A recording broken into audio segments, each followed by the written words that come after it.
Vamos ler o texto bíblico que está em Romanos, no capítulo 8 de Romanos, a partir do verso 31 até o verso 39. Talvez seja um dos textos aí mais conhecidos da palavra de Deus.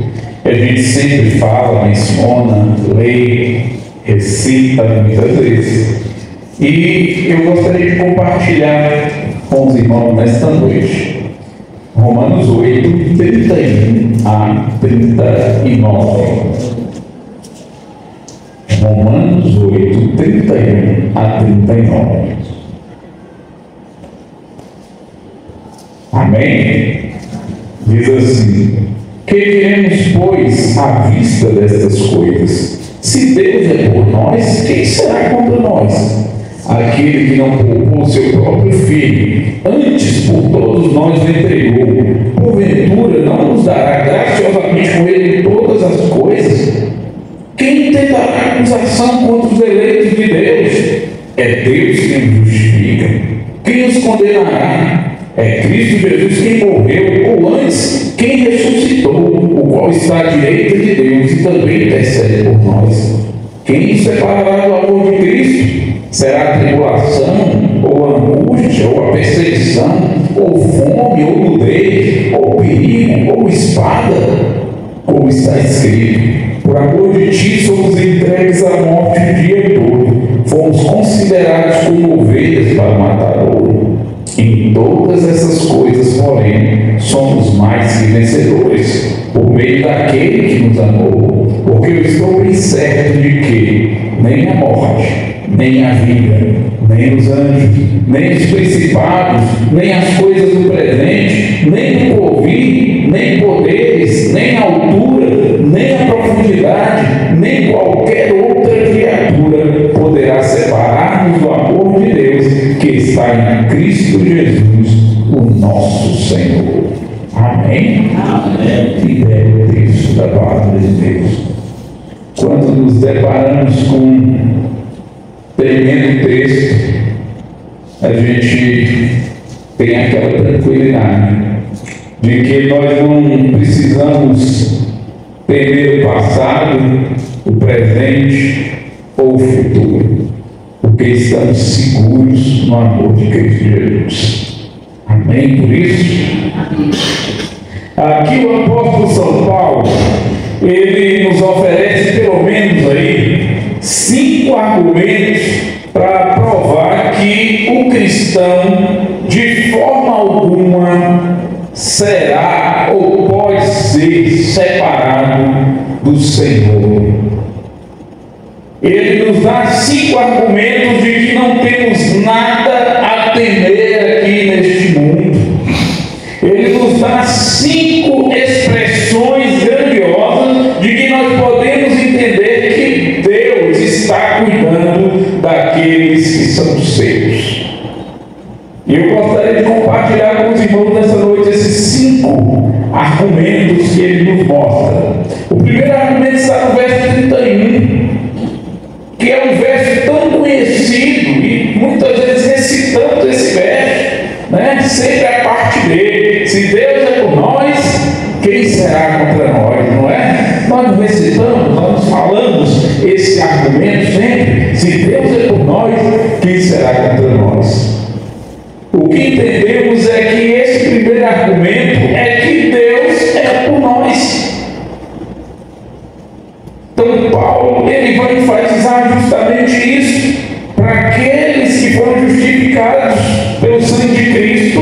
Paulo deixa claro: olha, Deus é por vocês, ou Deus é por nós. Isso é, o Senhor cuida dos seus, o Senhor está acompanhando os seus, o Senhor está junto com os seus.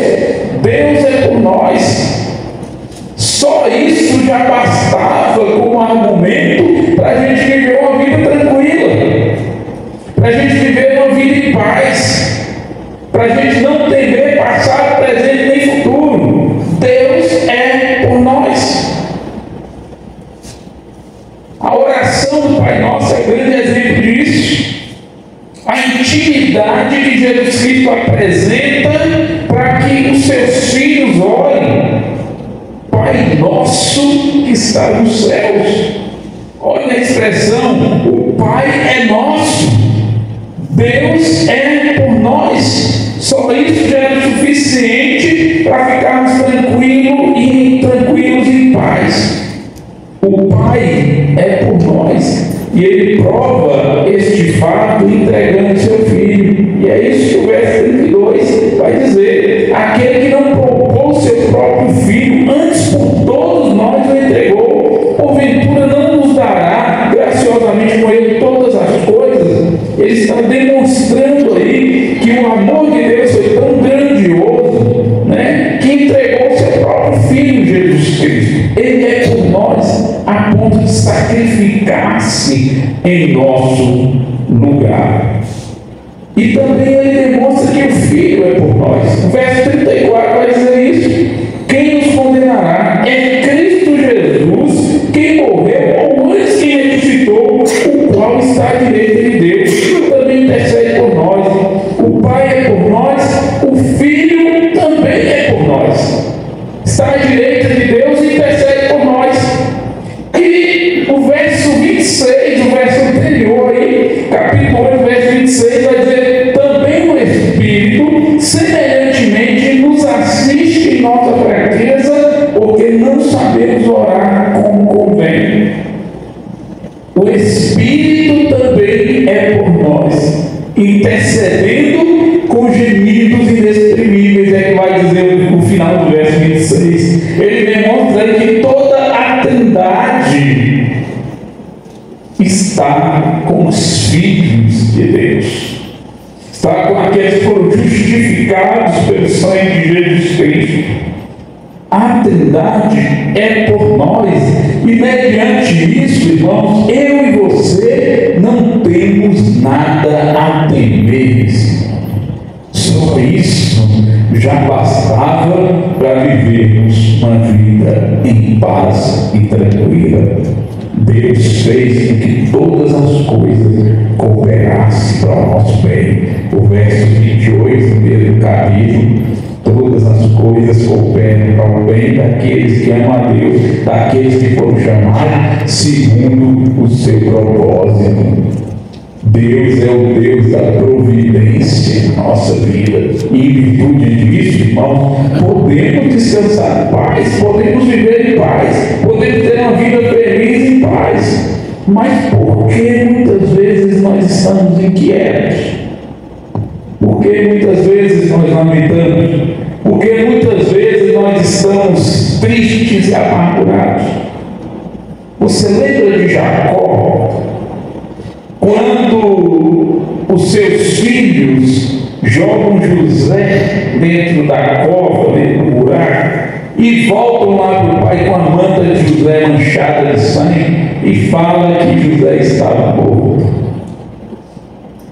Jacó se debruça de tristeza, de lamento diante de Deus, e ele fala: por que Deus fez isso comigo? E aí, quando eles são leves, quando vem a grande fome, que eles vão para o Egito pedir comida, e Benjamim é seguro lá no Egito, e eles voltam sem Benjamim, Jacó, de novo, ele se depara com a mesma situação, e ele diz assim lá no verso 36, capítulo 42: por que todas essas coisas me sobrevêm? Por que, Deus, todas essas coisas me sobrevêm? Eu sei que vocês não fazem isso, mas o patriarca Jacó fez. Eu sei que vocês não se lamentam dessa forma. Senhor Deus, por que todas essas coisas me sobrevêm? Mas isso faz parte da natureza do ser humano. Quando estamos enfrentando momentos de crises e dificuldades, quando a Bíblia vai nos falar que tudo coopera para o bem daqueles que amam a Deus. Tudo isso que muitas vezes a gente pensa ou imagina que é castigo de Deus, tudo está cooperando em nosso favor. isso? Não sei. Se Deus é por nós, quem será contra nós? Se temos Deus, irmãos, basta. O problema é que a gente coloca coisas ou pessoas no lugar de Deus. Se temos Deus, nós precisamos descansar em paz, porque Ele está no controle da nossa vida. O cristão, ele precisa começar cada dia ciente de que Deus é por ele. Ciente também que não há nada que temer, porque o Pai amoroso está cuidando dos seus filhos. Você é pai, eu também. Quem não é aqui um dia vai ser. Você quer o mal dos seus filhos? Você quer fazer o mal dos seus filhos? Em nenhum momento a gente quer o mal dos nossos filhos. Pelo contrário, a gente só quer o bem para os nossos filhos. Mas em algumas circunstâncias é necessário a gente deixar que eles quebrem a cara para aprender. Muitas vezes é necessário também, quando criança, a gente disciplinar. Às vezes uma palmadinha, a criança, às vezes aquela disciplina é necessário. Nós não queremos o mal, mas faz necessário haver correção aos filhos. E muitas vezes surgem coisas, situações na nossa vida, como aconteceu com Jacó, para que a gente entenda que Deus está trabalhando em nós, nos nossos filhos, na nossa vida ou na vida da humanidade. Deus está trabalhando. Então, se Deus é por nós, quem será contra nós?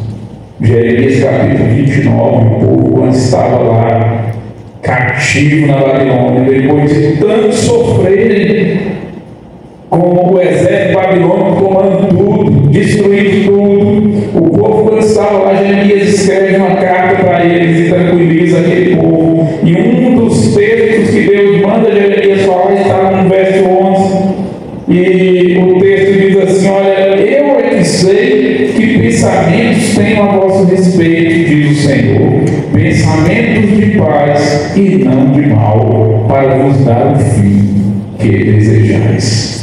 O povo tinha sofrido muito com o ataque babilônico, agora estava cativo, escravo na Babilônia, e Deus fala: olha, eu é que sei que pensamentos eu tenho para vocês. Então, meus irmãos, é Deus que sabe todas as coisas. Nós não sabemos de nada. Ele que sabe todas as coisas. Então, Ele sabe quais pensamentos tem para nós, e são pensamentos de paz e não de mal. Segundo aspecto, Cristo morreu por nós. O primeiro argumento é que Deus é por nós. O segundo argumento é que Cristo morreu por nós. Verso 32. Aquele que não poupou seu próprio filho, antes por todos nós o entregou, porventura não nos dará graciosamente com ele todas as coisas? Paulo aqui argumenta, de certa forma, até em ordem crescente. Ele fala de Deus, falou de Deus, agora está falando do Filho. O Filho, Deus se relaciona com seus filhos com base na graça do Calvário. Isso é, Deus demonstra o seu grande amor para conosco pelo fato de Cristo ter morrido por nós, sendo nós ainda pecadores. Isso é, o grande amor de Deus manifestado está na pessoa de Jesus Cristo. E é isso que Paulo vai enfatizar. Olha, aquele que não poupou seu próprio filho, antes o entregou por todos nós. É a graça de Jesus Cristo manifesta através de Deus. Cristo morrendo por pecadores indignos. Então, demonstrado aí que Cristo morreu por nós, e nós não vivemos mais com base na lei. sentido da carta aqui do apóstolo Paulo para os romanos era isso, era justificação pela fé, por intermédio da graça de Deus. Isso é, o povo não vivia mais com base na lei, mas agora era a graça. Deus concedeu o que Ele tinha de melhor por nós, ser filho. Tem uma música que diz: o melhor de Deus ainda está por vir. O melhor de Deus ainda está por vir. Não, o melhor de Deus já veio. Foi Jesus Cristo, que morreu para nos salvar e ressuscitou para nos conceder vida e vida eterna. Então, o segundo argumento de Paulo é esse: Cristo morreu por nós. Isso é a prova viva do grande amor de Deus por cada um. O terceiro argumento: Deus nos justificou. Verso 33. Quem tentará acusação contra os eleitos de Deus? É Deus quem os justifica. Isto é, irmãos, significa que Deus declarou justos pessoas que eram injustas. Declarou-nos justos por causa de Cristo Jesus. Você sabia que o diabo hoje vive de acusar os filhos de Deus? Ele é o acusador dos filhos do Senhor, já dizia Lutero. Ele vive de acusar os filhos de Deus. De qual forma ele acusa? Quando ele não vem diretamente, através de insinuações, ele manda mensageiro. Às vezes tem pessoas de lá: diz que é crente e falou isso. Diz que é crente e fez isso. Diz que é crente e estava em tal lugar. Você já viu que tem pessoas que o tempo todo pontuam isso? Para eu ser crente igual fulano de tal, eu nunca vou ser. O tempo todo as pessoas estão acusando os filhos do Senhor.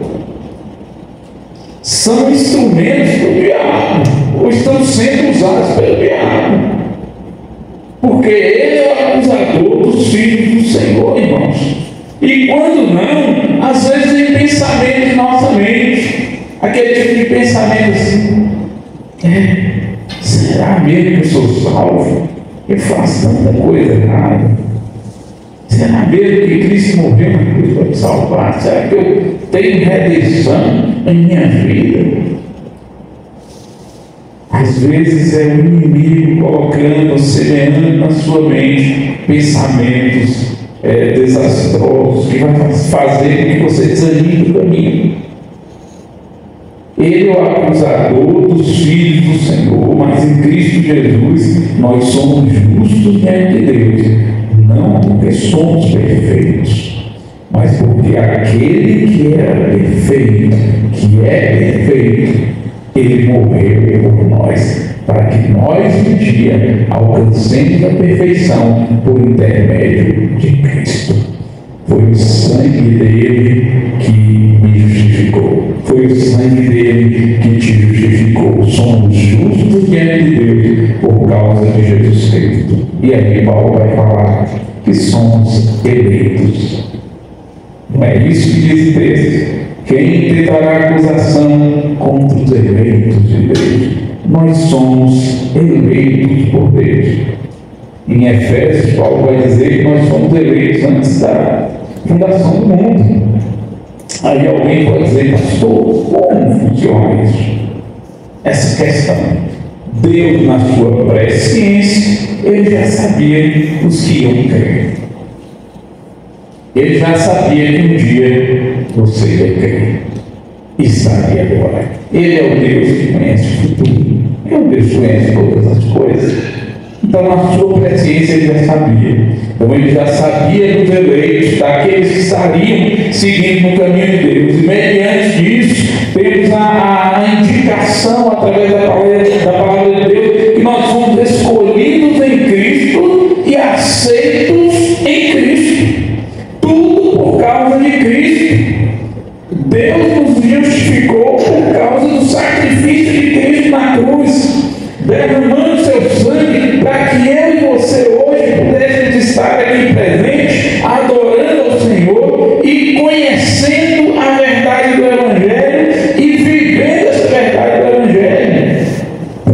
e somos conhecidos por Paulo e por outros teólogos como eleitos de Deus. Deus nos elegeu, mas por causa da justificação através de Jesus Cristo. Hoje nós podemos experimentar a paz no coração quando entendemos o significado de justificação. Quando Deus declara que o pecador que nele crê é justificado em Cristo, trata-se de uma declaração inalterável.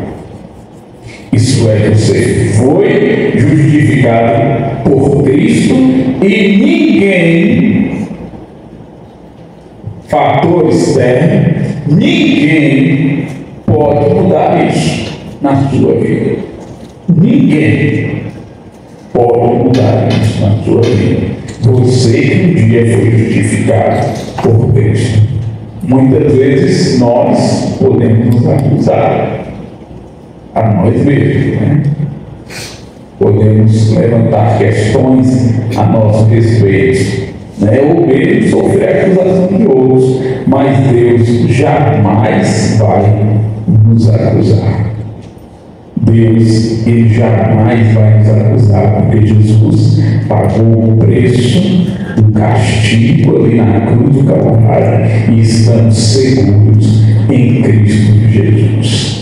Isso é quando compreendemos o efeito da justificação por intermédio de Cristo Jesus, entendemos que nada pode interferir na nossa vida. E é isso que o verso seguinte vai nos dizer. E é esse o quarto ponto que Paulo apresenta, o quarto argumento.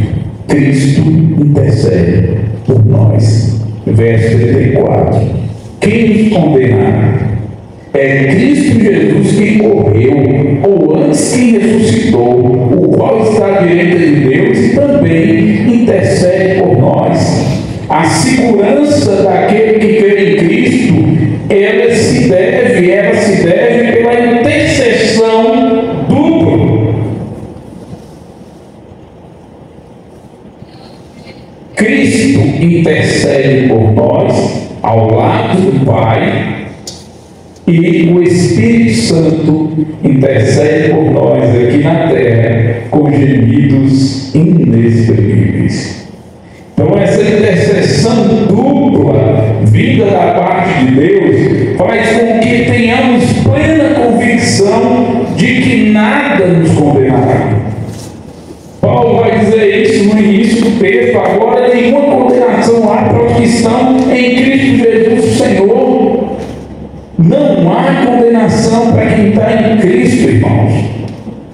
Se você está em Cristo, não há condenação para você. Ah, pastor, mas jogaram o saco amarrado a boca lá na porta de minha casa com papel dele.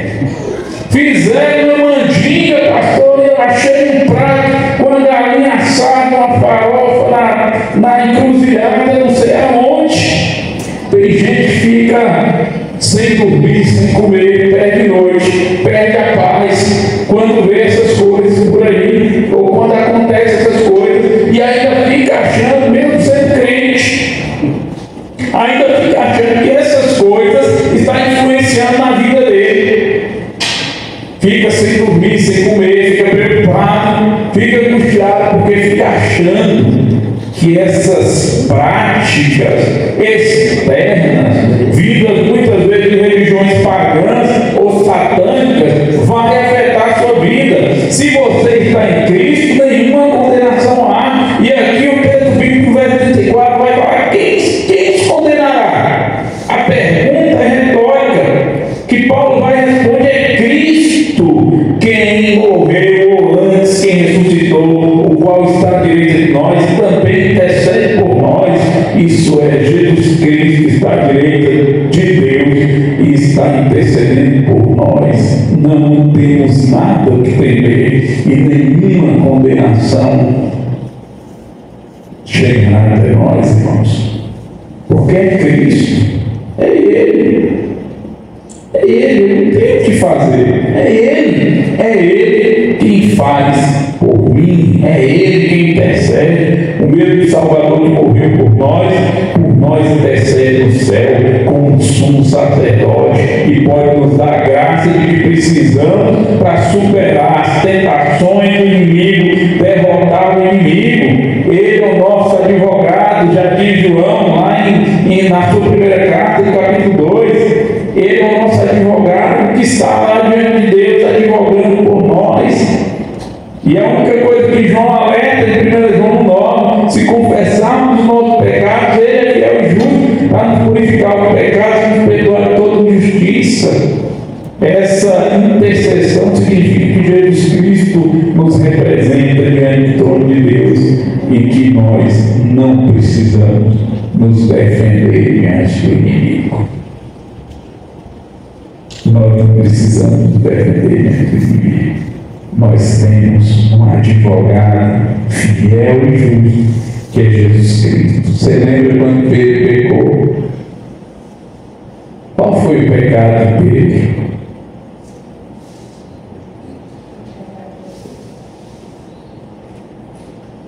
Ele tinha sido alertado.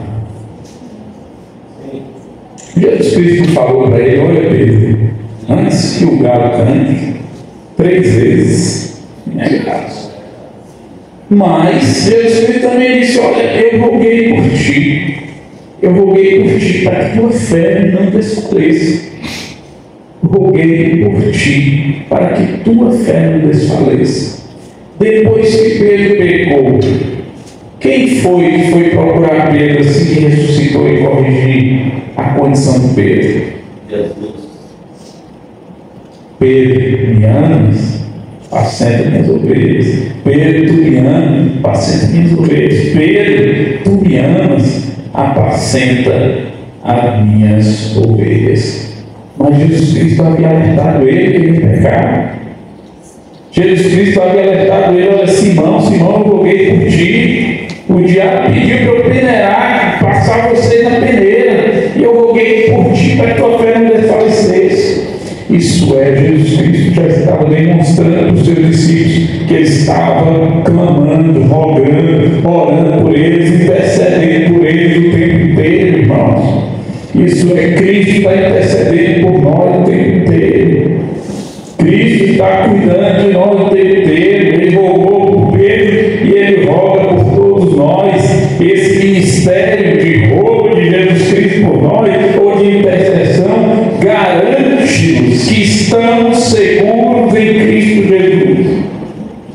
Por isso, nenhuma condenação há para nós que estamos em Cristo Jesus. Não tem sapo amarrado à boca, não tem mandinga que se faça, não tem nada que venha a interferir na sua comunhão com Cristo. Você está guardado e protegido pelo Senhor. Então Paulo vai e mostra esse argumento: olha, Cristo está intercedendo por nós, e diante disso nenhuma condenação há. Quem nos condenará?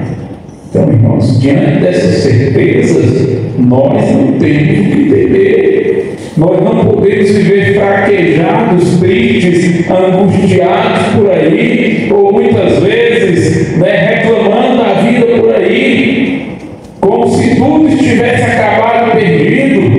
Pelo contrário. E agora que nós vemos o grande poder de Deus na nossa vida, o último argumento, versos 35 a 39. Quem separará do amor de Cristo? Será a tribulação, ou a angústia, ou a perseguição, a fome, ou nudez, ou perigo, ou espada? Como está escrito: por amor de ti fomos entregues à morte o dia todo, fomos considerados como ovelhas para o matador. Em todas essas coisas, porém, somos mais que vencedores por meio daquele que nos amou. O último argumento de Paulo: Cristo nos ama. Cristo te ama. Cristo me ama. Cristo nos ama. Deus, Ele nos protege realmente das dificuldades da vida.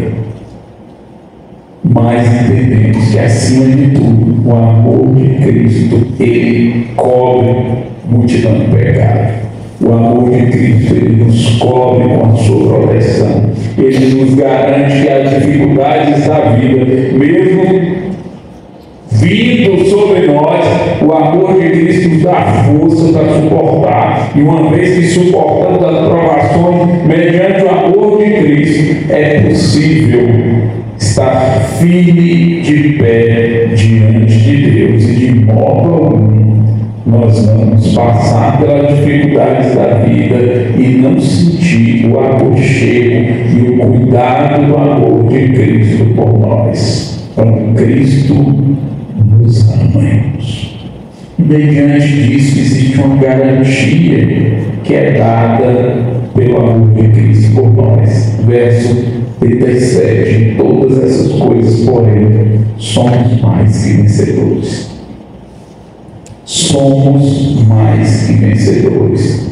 Na tradução literal, a gente podia colocar aqui: somos super vencedores. Super.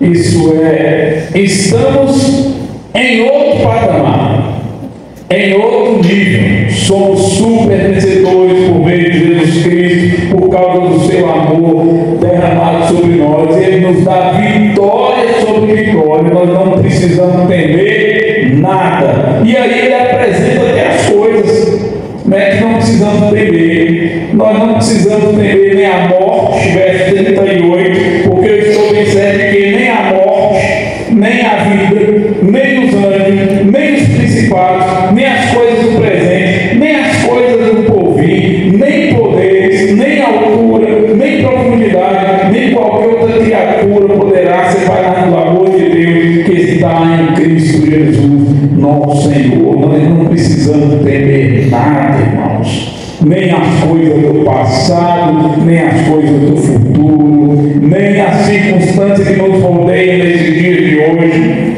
Ele vai colocar nem os principados, nem potestades, nada. Não precisamos temer nada. Mediante toda essa colocação do apóstolo Paulo, precisamos entender uma coisa: não se trata de uma promessa condicional, de que se eu fizer isso, Deus fará aquilo. Não é uma promessa condicional. O texto aqui está falando que é uma garantia em Cristo Jesus, que é comprovada, e nós, como servos seus, justificados pelo sangue de Cristo, nós nos apropriamos dessa garantia porque estamos em Cristo Jesus. É o amor de Cristo que nos garante isso, e nada, é isso que ele finaliza, nada poderá nos separar do seu amor. Nada. Então, mediante isso, irmãos, nós temos segurança em passado, presente e futuro. Porque nós sabemos de onde viemos, nós sabemos o que estamos fazendo aqui e sabemos para onde iremos. E também temos plena convicção de que a nossa vida está guardada em Jesus Cristo. É Ele que nos guarda. É Ele.